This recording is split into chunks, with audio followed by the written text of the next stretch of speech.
السلام علیکم۔ بڑے دنوں کے بعد موقع ملا اور مصروفیت اتنی زیادہ ہے جس کی وجہ سے ویڈیو ریکارڈنگ جو ہے تو اس کے اوپر کافی سیٹ اپ لگتا ہے۔ یہ تو عمیر کو ہی پتہ ہوگا جو کیمرہ کے پیچھے کھڑا ہے۔ آج ہم نے بات کرنی ہے رسک ٹیکنگ کی۔ بڑے دنوں سے دماغ میں کنٹینٹ جو تھا وہ گردش کر رہا تھا تو میں نے سوچا کہ کیوں نہ اس پر بات کی جائے۔ دنیا کے امیر ترین لوگوں کو اگر آپ دیکھیں، جس کے اندر ہمارے پاس فیس بک کا مالک آ جاتا ہے جس کا نام آپ بڑے اچھی طریقے سے جانتے ہیں، بل گیٹس کا نام اس کے اندر آتا ہے، جیف بیزوس کا نام آتا ہے اور مختلف لوگوں کا نام اس کے اندر آتا ہے جن کے نام لوگ لیتے ہیں، تو ان سب لوگوں کی کامیابی کا راز جو ہے وہ ان کے بیڈ ڈیسیجنز تھے جو انہوں نے لیے۔ تو بیڈ ڈیسیجنز کیا تھے؟ ایکچولی رسک ٹیکنگ تھی، اور وہی بیڈ ڈیسیجنز پھر آخر میں کنورٹ ہو گئے گڈ ڈیسیجنز میں، اور آج لوگ ان کو اپنا آئیڈیل بناتے ہیں۔ میں آپ کو اس کا کانسیپٹ تھوڑا سا دیتا ہوں رسک ٹیکنگ کا۔ رسک ٹیکنگ کا کانسیپٹ صرف ہمیں یہ دنیاوی چیزیں نہیں دیتی، ہمیں اگر ہم غور کریں تھوڑا سا، میں 1400 سال پیچھے اگر آپ جائیں، 1400 سال پیچھے اگر غزوہ بدر کی ہم بات کرتے ہیں، 313 لوگ تھے۔ 313 لوگ تھے تو 313 لوگ 1000 کے مقابلے میں اگر آپ اس طرح کی کنڈیشنز پہ جائیں تو 313 لوگ جا کے 1000 کا مقابلہ کر رہے ہیں۔ ٹھیک ہے کہ اس وقت وہ لوگ یہ سوچ رہے تھے کہ ہمارے ساتھ اللہ کی مدد ہے، لیکن اگر آپ دیکھیں تو ساری رات ہمارے نبی حضرت محمد صلی اللہ علیہ وآلہ وسلم جو تھے وہ دعا کرتے رہے اللہ سے کہ یا اللہ اگر آج یہ 313 لوگ ہار گئے تو تیرا نام لینے والا کوئی نہیں ہوگا۔ تو وہ یہ بھی تو کہہ سکتے تھے کہ بس ٹھیک ہے اللہ کی طاقت ہمارے ساتھ ہے، دعا کرنے کی کیا ضرورت ہے، وہ نہ کرتے، لیکن انہوں نے امت کو بتایا کہ آپ نے دعا کرنی ہے۔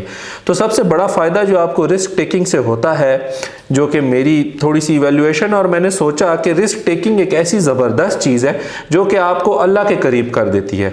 کچھ دن پہلے میں قاسم علی شاہ صاحب کی اور مختلف لیجنڈز کی کانفرنس اٹینڈ کرنے جب گیا تو میں نے وہاں جا کر دیکھا اور جب ان سے بات کی کہ آپ لوگ اتنے اچھے کنٹینٹ کریٹرز کیسے بن گئے اور اتنا آپ نے سکسیس کیسے لیا یوٹیوب پہ اور فیس بک پہ، تو انہوں نے یہی کہا دس از ون، ایک اس کا پارٹ آپ یہ کہہ سکتے ہیں کہ وہ جو تھا وہ رسک ٹیکنگ تھا۔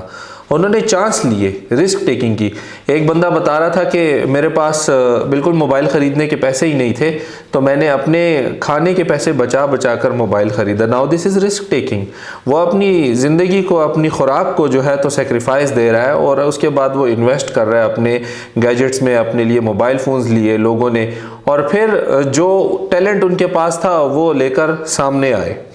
اب آپ یہ دیکھیں کہ پھر واپس آتے ہیں اسی بات پہ کہ 313 صحابی ہیں اور وہ لڑنے کے لیے جا رہے ہیں۔ دس از اے بگ رسک ٹیکنگ۔ آج کل کے دور میں آپ اس طرح کی رسک ٹیکنگ کرنے کے لیے آپ کو بہت زیادہ، جسے کہتے ہیں نا، ایک جذبہ ایمانی چاہیے ہوگا اس کے لیے۔ تو رسک ٹیکنگ کا فائدہ یہ ہوتا ہے، چاہے وہ ہندو ہو، سکھ ہو، عیسائی ہو، مسلمان ہو، دنیا کے کسی بھی مذہب سے تعلق رکھنے والا انسان ہو، وہ جب بھی رسک ٹیکنگ کرتا ہے وہ اپنے اللہ کے ساتھ تعلق جو ہے نا اس کا مضبوط ہو جاتا ہے۔ پھر اس کی راتیں جاگ جاگ کر گزرتی ہیں، پھر وہ تہجد بھی پڑھتا ہے، 5 وقت کی نماز بھی پڑھتا ہے۔ اگر آپ نے غور کیا ہو تو آج سے 10-12 سال پہلے جب ہم اسکول میں تھے، اسٹوڈنٹس تھے، تو ہم لوگوں کو گھر والے ہمارا مذاق بھی اڑایا کرتے تھے کہ یار جیسے ہی آپ لوگوں کے ایگزامز آتے ہیں آپ لوگ 5 وقت کی نماز پڑھنا شروع کر دیتے ہو۔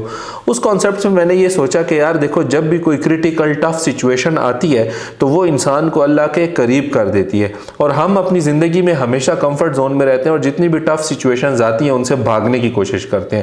لیکن یاد رکھیے گا یہ جو ٹف سچویشنز ہماری لائف میں آتی ہیں یہ ہمارے اوپر ایک بہت اچھی بلیسنگز ہوتی ہیں، یہ ہمیں اللہ کے نزدیک کرتی ہیں۔ اللہ تعالیٰ نے انسانوں کو کہا ہوا ہے، اوپنلی انسانوں کو کہا ہوا ہے کہ رات کے وقت میں آسمان دنیا پہ آتا ہوں اور تم لوگوں کی دعائیں سنتا ہوں، تم لوگوں کی دعائیں قبول کرتا ہوں۔ تو کیوں نہ ہم اپنی لائف میں جو ہے تو رسک ٹیکنگ کو انوالو کریں اور جو کام ہم اپنی زندگی میں کرنا چاہتے ہیں ہم اس کو کر جائیں اور اللہ پر بھروسہ رکھیں۔ مہنگائی اتنی زیادہ ہو گئی ہے، پیسہ ہر ایک کو چاہیے۔ آج کل سروائیو کرنے کے لیے پیسہ آپ لوگوں کو چاہیے، ہر انسان۔ اس وقت پیسے کی اگزامپل میں دیتا ہوں، لوگوں کو زیادہ انٹرسٹنگ ہو جاتا ہے۔ پیسہ اگر آپ کو چاہیے، سے فار ایگزامپل کوئی یہ بندہ سوچتا ہے کہ میرے 4 کروڑ اگر 10 کروڑ یا 20 کروڑ میرے پاس آ جائیں تو میرے سارے مسئلے مسائل حل ہو جائیں گے، ٹھیک ہے؟ تو یار ناممکن سی بات تو نہیں ہے۔ سب سے پہلے اپنا پیشن ڈسکور کریں اور اس پیشن میں رسک ٹیکنگ کریں۔ رسک ٹیکنگ آپ کو قریب کر دے گی اللہ کے۔ یاد رکھیے، اللہ کے قریب آپ ہو گئے تو آپ کا ہر کام ہو جائے گا۔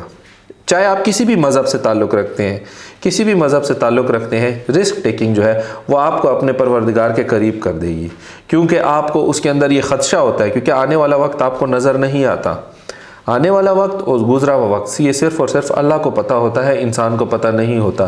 رسک ٹیکرز یا خطروں کے کھلاڑی جو ہوتے ہیں وہ ہمیشہ اللہ پر بیلیف رکھ کر رسک ٹیکنگ کرتے ہیں، جب وہ سکسیسفل ہو جاتے ہیں تو پھر میرے اور آپ جیسے لوگ اس کو کہتے ہیں کہ ان کی نصیب بہت اچھے تھے، اس کی قسمت بہت اچھی تھی۔ ان کی قسمت اچھی نہیں ہوتی، انہوں نے ایک ٹائم پہ رسک ٹیکنگ کی ہوتی ہے اور اپنے اللہ پہ بیلیف کیا ہوتا ہے۔ تو یہ بات سم اپ کرتے ہیں کہ رسک ٹیکنگ جو ہے وہ آپ کسی بھی مذہب سے تعلق رکھتے ہوں وہ آپ کو آپ کے رب کے قریب کرتی ہے، اور اسی طرح آپ کی پھر سکسیس جو ہے وہ آپ کے قدم چومتی ہے۔ Thank you.